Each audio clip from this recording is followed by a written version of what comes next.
بەڵێ دیارە ڕۆژی پێنجشەممەی هەفتەی ڕابردوو شاندی حکوومەتتی هەرێمی کوردستان شاندێکی باڵا بە سەرۆکایەتی مسرور بارزانی سەرۆکی حکوومەتتی هەرێمی کوردستان و بە ئەندامەتی قوبەت تاڵبانی جێگری سەرۆکوەزیران و ئاوەشێخ جەناب و هەروەها گوتەبێژی حکوومەتتی هەرێمی کوردستان سەردانی بەغدایان کرد و لەگەڵ لایەنە عێراقیەکان کۆبوونەوە بەشێکی زۆر لە ئەو کێشە و گیر و گرفتانەی کە لە نێوان حکوومەتتی عراقی و هەولێر هەبوو گفتوگویان لەبارەوە کرا و هەروەها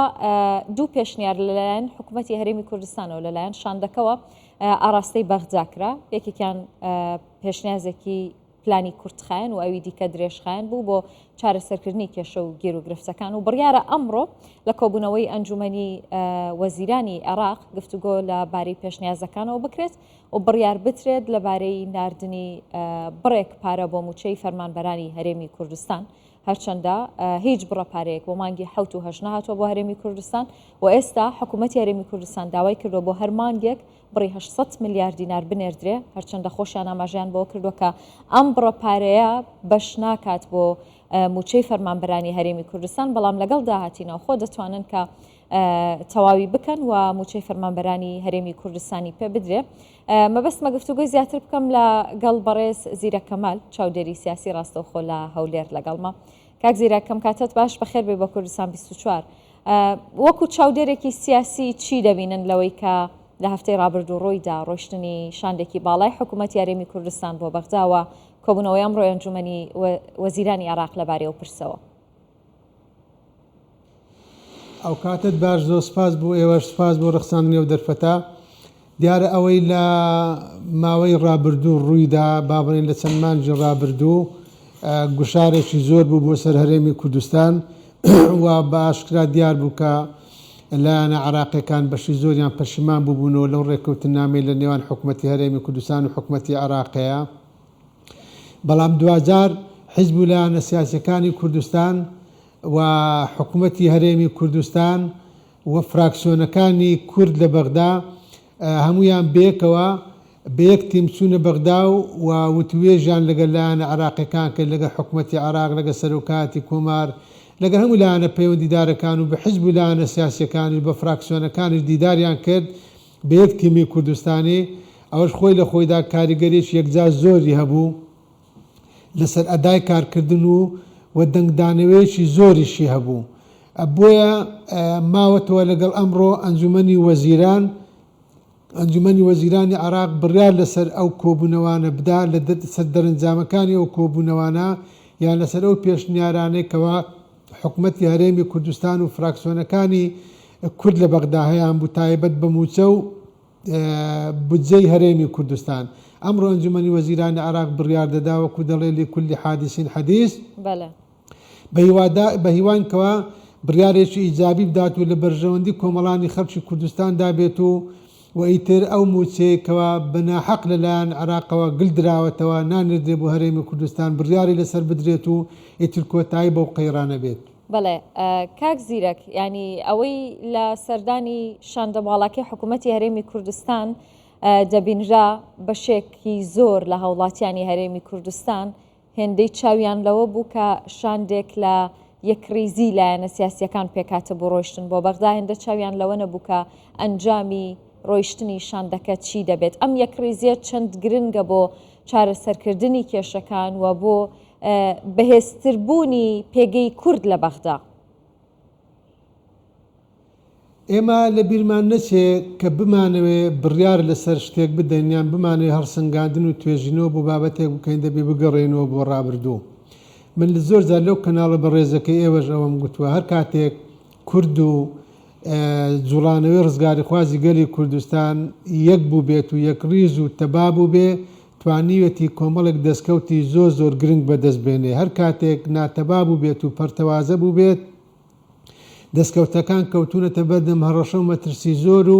و هیچ کاریگەرێکیشی لەسەر لایانی بەرامبەردانە ناوە ئێمە بۆیە دەڵێن بگەڕێەوە بۆ ڕاودێمە لە بیرمان نەچێ ڕاپەڕینی ئاداری 1990 کە گەورەترین داستانی شۆڕش و بەرخودانی گەلی کوردستانی باشوور بوو بەرەنجام و دەرەنجام و بەرهەمی یەکڕیزی بەرەی کوردستانی بوو کە و کاتی بزوتنەوەی ڕزگاری خوازی گەلی کوردستان خۆی لە چوارچەوەی بەرەی کوردستانی دادەبینیەوە و 2003 هەموو حیزبولایەنە سیاسیەکان هەموو دامەزراوە شەرعیەکانی هەرێمی کوردستان بە یەک تیم لە بەغدا بوون، هەم لە ئەنجومەنی حکم هەم دوای ئەوەشداکەوە دامەزراوەکانی عێراق و عێراقی نوێ دروست بووەوە و دەستور نووسراوە 2000 بڕیاری لەسەردرا کورد یەکتیم و یەکدەست بوو بۆیش توانی کۆمەڵک دەستکەوتی گرنگ لە دەستوری عێراقدا بچەسپێنێ، واتە یەکبوون و یەکڕێزی بە مانای لە قازانج و بەرژەوەندەکانی گەلی کوردستان، یەکنەبوون و پەرتەوازایی و بەیەکەوە کارنەکردن بە مانای لە زیان و زەرەری کۆمەڵانی خەڵکی کوردستان. ئەوەکو جەنابە داماژت پێکرد کە لەو چەند ڕۆژەی ڕابردوو حکوومەتی هەرێمی کوردستان و فراکسیۆنەکانی کورد لە بەغدایان با بڵێن نخبەی سیاسی ئێمە سەرکردایەتی سیاسی ئێمە هەمووی بەیەک تیم و بەیەک دەنگ چوونە بەغدا و توێژیان لەگەڵ دامەزراوە حکومڕانەکانی عێراق و حیزبولایەنە سیاسیەکانی عێراق کرد. ئەوە کاریگەریەکی یەکجا زۆری هەبوو، هەم دەنگدانەوێکی زۆری هەبوو لەسەر ئاستی عێراقی و کوردستانی و بگرە ئەوروپی و ئەمریکیش لایەنەکان دۆستەکانی ئێمە لەسەر ئاستی ئەمریکا ئەوروپا دڵخۆشیان نیشاندا و لەسەر ئاستی کوردستانیش کاریگەریەکی یەکجاری جابی هەبوو. ئەنی بڕاتە بێ من بە حکمیەوەی چاودێری دۆخەکەم کرد کاریگەریەکی زۆری هەبوو لەسەر ئاڵ و گۆڕ و کرین و فرۆشتن و زۆشتی تریش. بۆیە ئەگەر حیزبولایەنە سیاسیەکانی ئێمە یەکڕیز بن سەرکردایەتی سیاسی ئێمە یەکڕیز بێ دەتوانێت هەیبەت زیاتر بۆ خۆی دروستکان لە بیرمان نەچێ خاتونی بەڕێز یەکنەبوون و پەرتەوازایی و هەریەکە کارکردن بۆ خۆی لە ڕابردوودا زۆشتی لە دەستداین، زیانێکی زۆرمان کرد، زەرێکی زۆرمان کرد، باری دەرونی کۆمەڵانی خەڵکی کوردستان زیرەکیانی لە بەرژەوەندی لایەنە عێراقیەکان بوو. بەڵێ لە بەرژەوەندی لایەنە عێراقیەکان بوو، عێراقیەکان ئەم هەلەیان قۆستەوە ئەم دەرفەتیان قۆستەوە بۆ ئەوەی مامەڵە لەگەڵ شاندی هەرێمی کوردستان بکەن وەکو شاندێکی حیزبی نەک وەکو شاندێکی حکوومەتی هەرێمی کوردستان، چونکە ئەو کاتی ئەوان ویان وێنا دەکرد کە ئەوەی هاتووە بۆ بەغدان نوێنەری حیزبە نوێنەری حکوومەتی هەرێمی کوردستان نیە. بەڵام ئەو جارێکە حکوومەتی هەرێمی کوردستان سەرۆک و جێگرەکەی و لایەنە پەیوەندیدارەکان و فراکسیۆنەکان بەیەکتیم چوونە بەغدا بە عێراقیان گوت بە عێراقیەکانیان گوت ئێمە نوێنەری گەلی کوردستانین و هەر ئاواش دەیان وەرگیرا و ئەوەش ڕنگدانەوەیکی زۆری هەبوو لە ڕابردوو کەوانە بوو هەر حیزبێک بۆ خۆی دەست بە بەغدا هەر حیزبێک بۆ خۆی وتوێژی لەگەڵ لایەنە سیاسیەکان دەکرد و لە پێناوی بەدەستهێنانی چەند کورسێک و چەند پۆستێک وتوێژی لەگەڵ لایەنە عێراقیەکان کرد دەرکەوت. ئەمە زۆشتی لە دەستداین زەرەر و زیانێکی زۆری پێکردین. بۆیە هیوادارم وەک چۆن لە ڕابردوو حکوومەتی هەرێمی کوردستان سەرۆک و جێگرەکەی و فراکسیۆنەکانی کورد لە بەغدا بەیەکتیم کاریان کرد ئەمە ببێتە بنەمایەک بۆ کارکردنمان لە داهاتوو. ئەگەر ناوەکو باسم کرد زۆر شتمان لە دەستداوە زۆشتی تریش لە دەست دەدەین، بەڵام ئەگەر ئەم یەکتیمیا ئەم یەک دەنگیە یەک دەستیا بکرێتە بنەمایەک بۆ داهاتوو بۆ توێشکردن لەگەڵ عێراق و هەر لایەنێکی تری دەرەچی و ناوەچی من پێما قورسایی زیاتر دروست دەکەین و دەستکەوتەکانمان دەپارێزین و ئەو کاتی شەڕکردنیش لەسەر موچە و بەرژەوەندەکانی گەلی کوردستان شەڕێکی سەرکەوتوو دەبێ و شەڕێکی کوردستانیانە دەبێت، چونکە ئەگەر هەمویان یەکتیم بن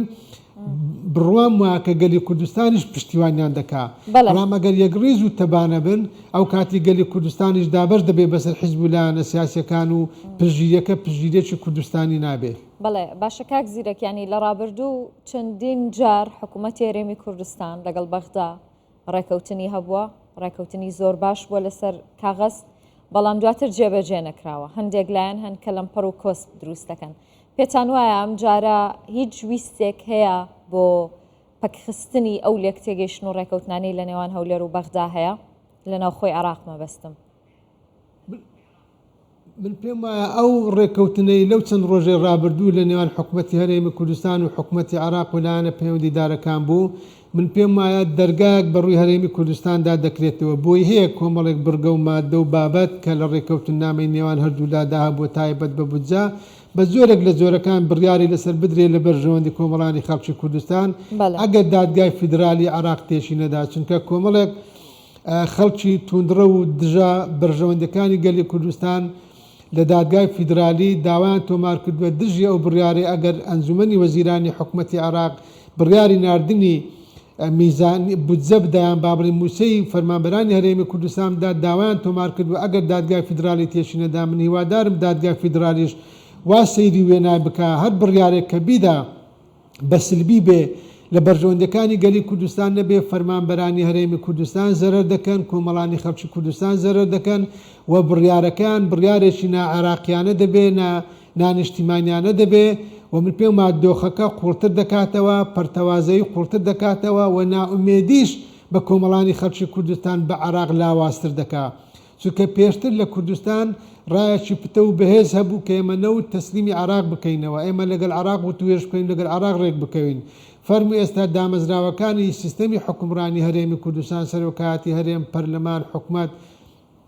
کە پێشتر پەرلەمان مابوو هەموو لا بڕیار لەسەرەوەدرا کە ئێمە لەگەڵ بەغدا وتوێژ بکەین و نەوتەکە تەسلیم بکەین، کە ئێستا نەوتەکە تەسلیم بکە حکوومەتی عێراق بجەنە نێرێ، موچەنە نێرێ، ئەو کاتی بڕوا و متمانێ کۆمەڵانی خەڵکی کوردستان بە عێراق نامێنێ، بڕواە دەگاتە ئاستی سفر. بۆی هیوادارم هەم ئەنجومەنی وەزیرانی حکوومەتی عێراق لە ئەمڕۆدا و هەم دادگای فیدرالیش بڕیارەکانیان لە بەرژەوەندەکانی کۆمەڵانی خەڵکی کوردستان بێ. بەڵێ کاک زیرەک پێتان وایە بە نزیک بوونەوەی هەولێر و بەغدا لە یەکدی و نەرنی شایستەدارەیەکان بۆ هەرێمی کوردستان چەند هەنگاوێک لە هەناردەکردنەوەی نەوتی هەرێمی کوردستانیش نزیک دەبینەوە؟ ئێمە لە بیرمان نەچێ لە دوای ئەوەیدا لەو دوسێ ڕۆژێ ڕابردوو کە حکوومەتی هەرێمی کوردستان سەرۆک و جێگرەکەی و فراکسیۆنەکانی ئێمە لە بەغدا لەگەل لایەنە پەیوەندیدارەکانی عێراق کۆبوونەوەیان کردو و بەڕووی دەرەوەشدا هەواڵەکان ویان وێ ناکرد کە گەیشتونەتە کۆمەڵێک ڕێککەوتن نامە و دەرەنجامی ئیجابی.